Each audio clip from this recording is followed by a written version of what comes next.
Welcome back to the Deep Dive. Today we are strapping in for a really fascinating look at the fundamentals of painting. But not the part everyone thinks of first. Right, not the final color. We're talking about the engineering behind the image. How masters get that true sense of volume, of depth, that illusion of light. The structure. Exactly. You shared some incredible sources that all point to this one idea: layering, contrast, and specifically a technique called grisaille. Yes, and the message from all of them is pretty clear. It is. If you just jump straight to color, your work is always going to look, well, a bit flat. It lacks that physical presence. So our mission today is to unpack this whole process, building form with just tone before color even enters the picture. It's like a mix of optics and chemistry, really. And a whole lot of strategy. It is. Okay, let's unpack this. You know, it really is the great foundational secret. The sources all emphasize that volume is it's non-negotiable. And grisaille is the tool for that, right? It's defined as the technique to generate volume. One source put it so simply. It said, without volume, you cannot generate anything. You're just building on air. And what's wild is how simple the materials are for such a profound effect. You don't need expensive pigments. No, not at all. It's usually simple earth colors. Things like an oxide red or natural shadow, which is basically burnt umber. So why those tones? Right. Why not just a neutral black and white, a pure gray? That is such a critical point. If you use a purely neutral gray, your underpainting is, well, it's cold. Ah, I see. By starting with an earth tone, you're building in the slight inherent warmth right into the foundation. And that warmth must carry through to the final layers. It absolutely does. It influences the overall glow of the final image. It gives it a kind of luminosity that a cold, flat gray just can't replicate. So the underpainting is a strategic color choice in itself, not just a value map. Precisely. So the process itself. You start with a light base, you just build up the darkness. Systematically, one thin layer at a time. The goal is to finish giving the figure its complete three-dimensional form, shadows, light, everything, before a drop of the final color is even considered. It really does sound like drawing with a pencil. It's the exact same principle, just applied to paint. You're creating contrast, and contrast is everything, whether you're painting a portrait or something completely abstract. And if you don't establish that range of light and dark... your figure just stays, as the sources say, completely flat. Okay, so once that grayscale, or I guess earth scale foundation is there, you're not just creating a single object, you're controlling the whole scene. You're controlling spatial perception. Grisaille is the master tool for manipulating distance. And there are rules for that, right? Tonal rules for depth. Oh, very clear rules. It's a simple scale, really. The more dark you add to an area in the grisaille, The farther away, it seems. exactly, it pushes that part of the image back. An intermediate tone brings it a little closer. And the lightest areas, the ones you leave clear, they pop forward. They jump right out at you. You are literally pushing and pulling the image with light and shadow. And the sources are adamant this isn't about style. It works for hyperrealism, for abstraction.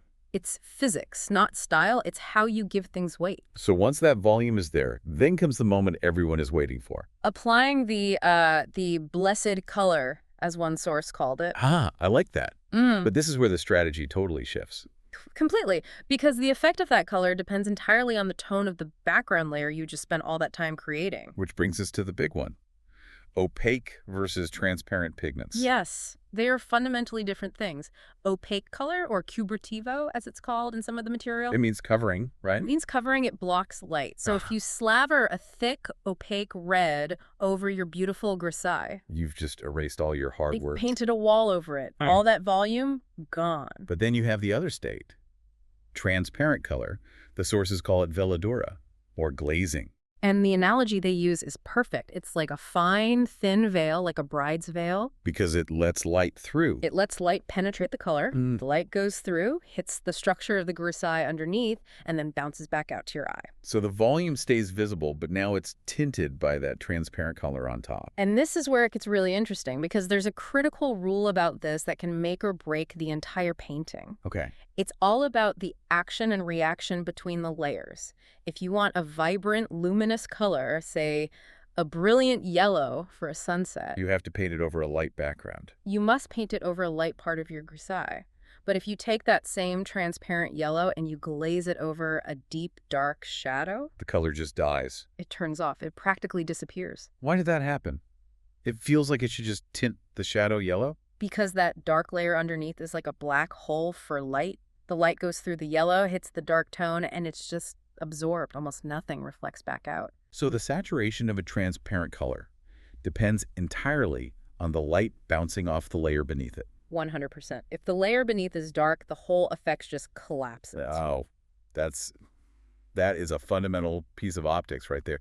So how do you control that, the transparency of a paint? Well, you adjust it. You manipulate it through dilution with the right mediums. So for oil paints, that would be something like linseed oil, maybe liquid. Right, and for acrylics, you'd use an acrylic medium.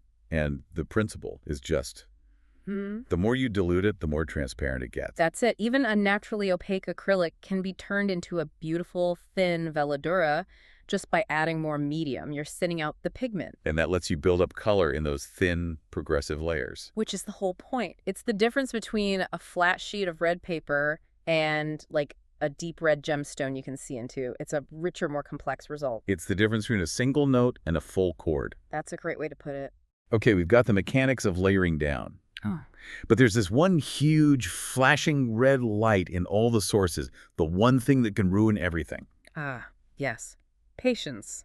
Or rather, the lack of it. You have to let every single layer dry completely. It is the barrier between success and, well, a muddy mess. If you rush it, if you put a new layer on top of a grisaille that's still even a little bit humid, The layers mix. they mix. The new medium rehumidifies the pigment underneath, and instead of a clean, transparent layer sitting on top, you just get brown or gray. The optical effect is destroyed.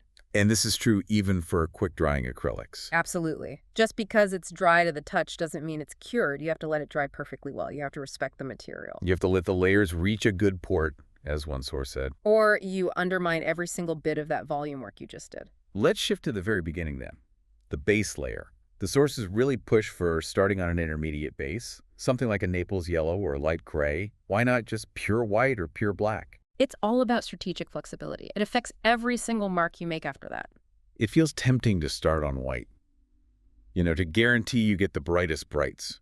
It does, but it's a trap. White is the clearest color you have. If you start there, you can only go in one direction. Darker. Darker. You've already used your brightest value. You have nowhere to go to mark a true highlight later on. And I assume starting with black is the exact same problem, just in reverse. Precisely. You can only move towards light. An intermediate base, that cream or light gray, lets you work fluidly in both directions, towards shadow for the grisaille and towards light for the final highlights. You have the full range to play with. And there's another more long-term issue. We should connect this to the bigger picture, the archival quality of the piece. Okay. The sources warn that working on very dark bases is risky over time. Dark colors tend to absorb the paint on top of them. You mean chemically? Yes, chemically and physically. The dark base can slowly drink the medium from the layers above it, causing your lighter colors to look darker and darker as the years go by. So that brilliant highlight you painted slowly gets eaten by the dark undertone. It gets eaten, you lose your intended effect. It's a huge long-term risk. Wow. So to recap for everyone listening, first, choose an intermediate base for flexibility. Second, build your volume, the grisaille, with a warm earth tone, layer by layer, getting that full contrast. And be patient. Let it dry. And be patient. Finally, apply your color in controlled layers.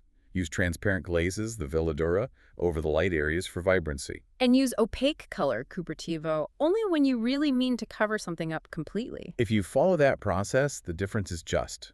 It's immediately visible. It creates a result that really does speak for itself. It gives the work a real physical presence. So we want to leave you with one final thought to consider.